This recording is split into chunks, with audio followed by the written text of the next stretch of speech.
So I guess say receive a compliment, something like that. I guess you can apply it and say, well, you know what have you learned throughout life and stuff like that,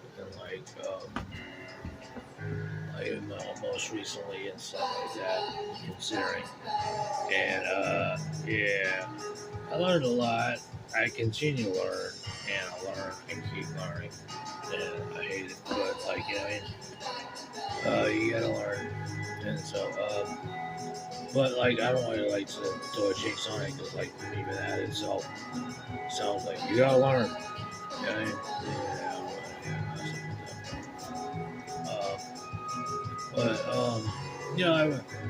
I learned what you call. One thing I learned negatively is that it's really hard to with diabetic and everything, diabetes and everything. It's hard to take anybody seriously because you get diabetic real fast and turn around. I said earlier, so you always treat it thing, but you always have your ups and downs. Like I was saying earlier, there's nothing that's 100% without doubt. There it really isn't.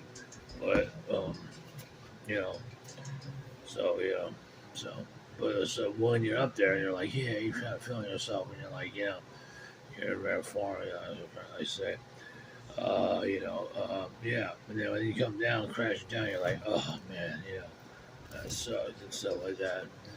And but it's a fleeting feeling, a negative feeling. It's not fleeting as in it doesn't last long. Because sometimes it sticks with you unless you snap out of it. Metaphysical and whatnot. Usually, what it's about. And so that in itself kind of gave me a cystic fibrosis feeling. Maybe it was my rabbits, maybe it wasn't. A cystic fibrosis feeling we're getting leverage on you and stuff like that in some way or another. Yeah, it's already been declared, you know what I mean? You jailbreak it, you want to jailbreak it, get that information out. So we're we want to use this as leverage and stuff like that. It hurts your feelings and stuff like that. So anticipation of something going wrong is worse than I'd say that feeling is worse. Well, that feeling that is worse than the shock of it actually going wrong. But actually, they're about the same because when it goes wrong, that's a really bad feeling too. But anticipating it is it just eats you up inside. So why would you even anticipate it? You would just be well, this is what I can do. This is the most I can do now. This is what I can control and stuff like that.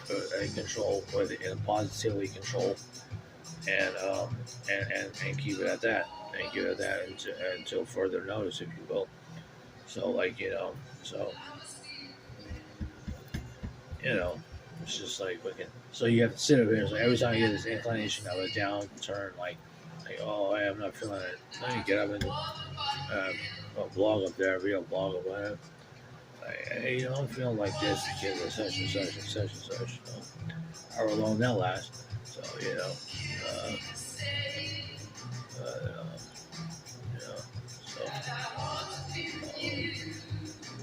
it's really bad though. You know what I mean? It's really bad about the whole feeling of it makes your stomach turn because it's it's it's an ill feeling in your mind, and then it turns into a physical feeling.